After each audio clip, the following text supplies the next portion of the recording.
All right, there we go.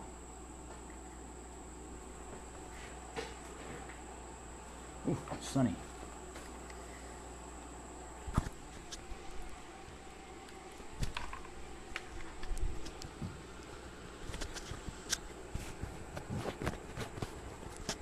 Hello, hello.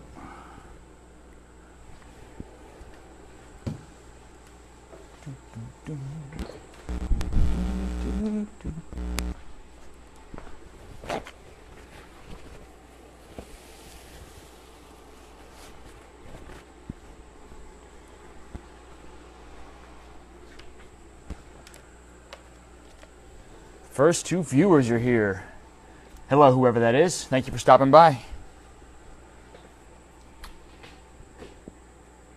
Yo, Dan Taylor, it is perfect timing. Thank you for coming over. We'll do a few minutes of preliminary chatter, and then we'll get into the topic.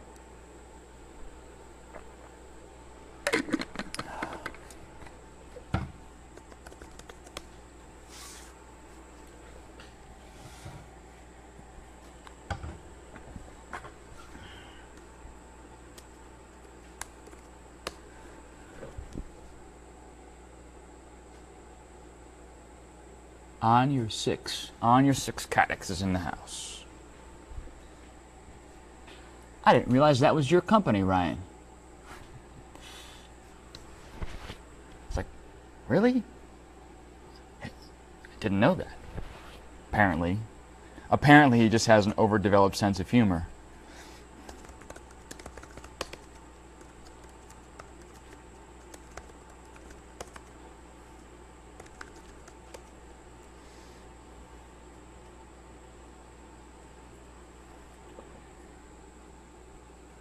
Commonwealth Codex, Daniel Taylor.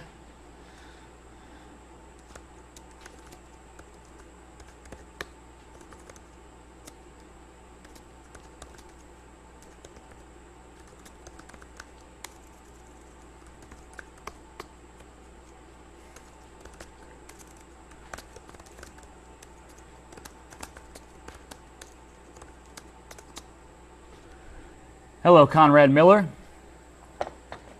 Those of you who are here, if you're a Codex company, please post your business name up in the comments. Go ahead and like it, and please share the feed on your personal page, or send a text to invite somebody else you know who you think would be interested. Advanced Holster, had my Swift Press running hard today, says Brent Fernandez. I'm happy to hear that. I had mine running hard too. Man, it's pretty hot out here in the shop today. I wouldn't have this extra shirt on because I needed a place to put the mic. So,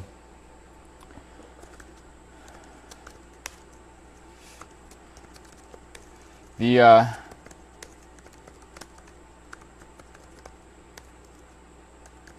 internet connection should be better tonight.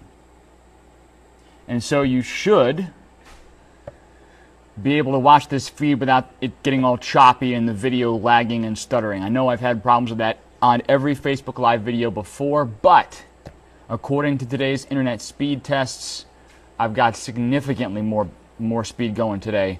So I talked to my internet service provider, and ISPs have a really hard time with customer service because almost always customers are angry at ISPs.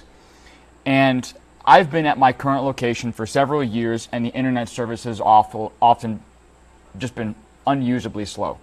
Earlier, a couple days ago, I was clocking slightly over dial-up speeds. I was getting, 5 to 600K up and 100 to 150K down. No, sorry. Reverse that. 5 to 600K down, 100 to 150K up, which is, for business or for video, unusable. Hello, John Hopman. Thank you for coming over. And so on Monday, yesterday, I tried to do this broadcast at 1 o'clock in the afternoon, wanted to try out the lunchtime hour and see how well that worked for guys. And it was a total disaster.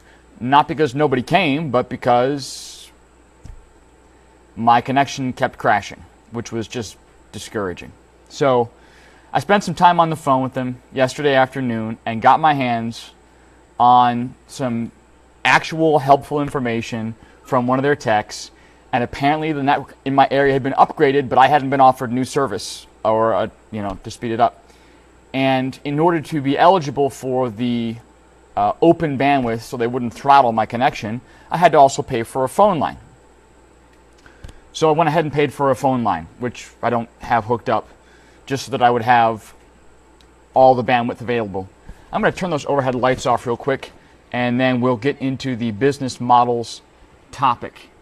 If you just recently joined the feed, go ahead and like it, and if you're able to, please share it, and send a text message or a phone call to invite somebody else, another holster maker you're tight with who you think would enjoy the feed, and have them stop by and check it out. Be right back.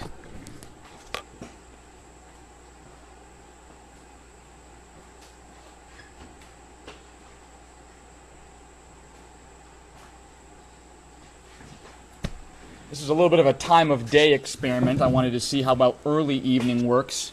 I know I've got guys on the West Coast who are just getting off work or having dinner now. And yeah, all the bandwidth, all the lumens, all the bandwidth, all of everything is what we want.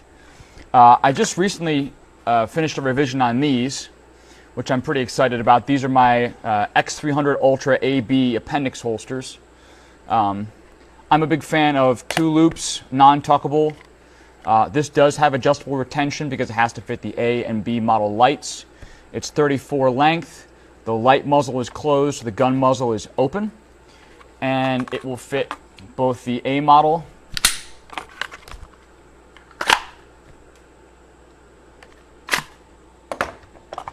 and the B model really crisply. That is satisfying to me.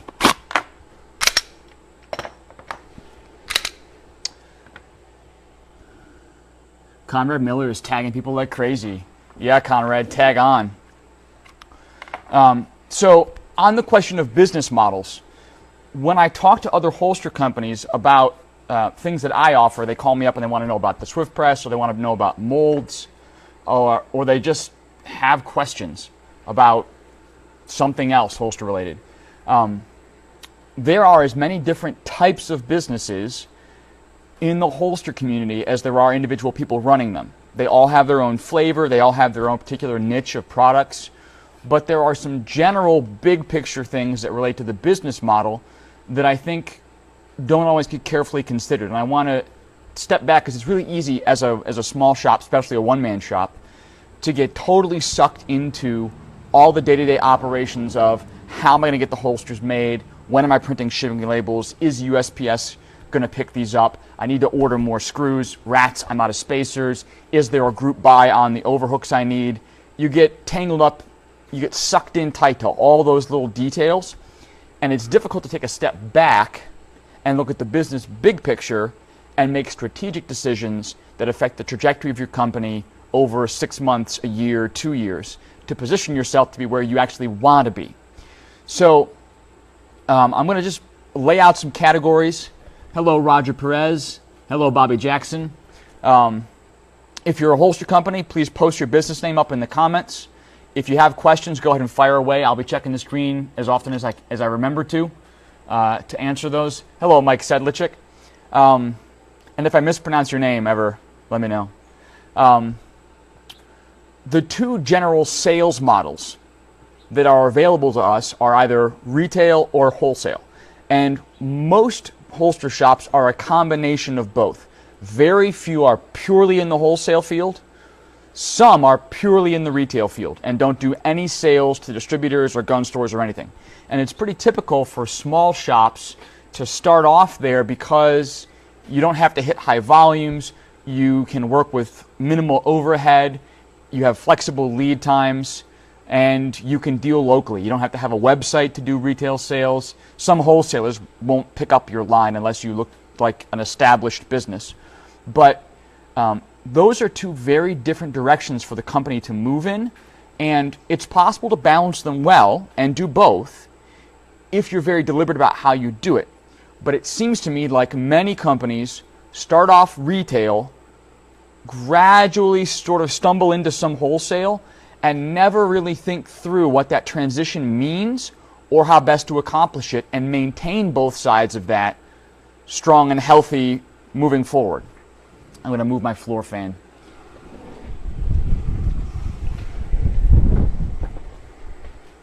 If you get too much wind noise through the mic, let me know, and I'll move it back, but I'm getting kind of toasty here, so. And there's more to it than just money. If you look at individual units, for most makers, direct retail sales are more profitable because you're not having to give a discount. There's no third party involved. You set your price, the customer pays the price, you keep the money, and you can figure out pretty easily what your profit margin is. You know how much your materials were, you know how much time it took to make the holster, you know what you charge the customer, and it's fairly transparent.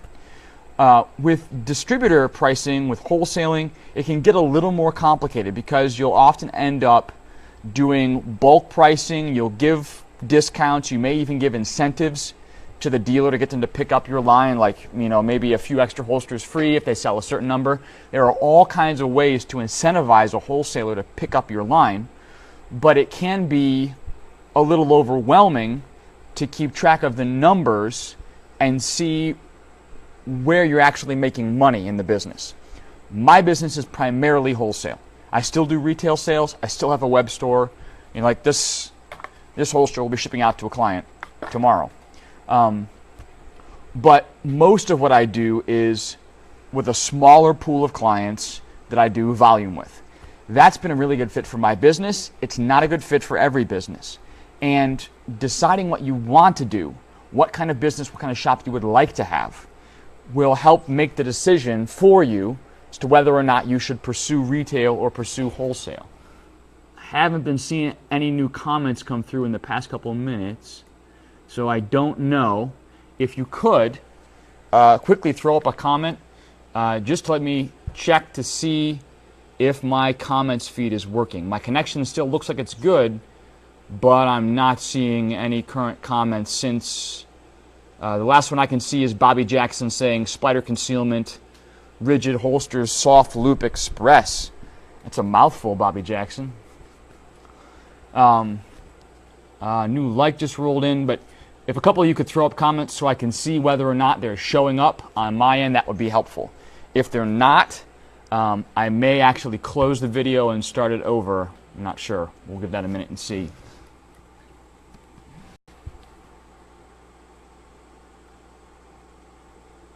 Chris Woomer joined. Gabriel Baker's here. All right. So when I talk about what you like to do and what kind of business you like to have, one of the questions really is what gives you the most satisfaction, because you being happy in your holster company is a major part of being successful in it. If you're making tons of money and you're selling tons of product and you hate the job and you're miserable, you're not winning. But if you're making a little less money, you're moving a little less product, and you're loving what you're doing, that's great. That's the spot you want to be in. And so one of the big questions to ask yourself, and keep asking yourself as the business grows and moves forward, is which part of this do I get the most satisfaction out of? Is it looking at a tray of 150 units that are all perfectly identical because the process is totally dialed in? Is it getting an email or a text from the end user who got the holster and is totally psyched because he loves the holster, it has the custom graphic he wanted, and he's just totally excited about it? Or is it something else? What do you enjoy most in the business? How can you maximize that? How can you target your business growth toward that part of the business? So I'm sure some of you posted comments. Nothing else has come through. What I'm going to do here for a second is close the feed and restart it. Sorry for the hassle. I do want to make sure that I'm seeing your comments, because if you have questions, I want to be able to answer them.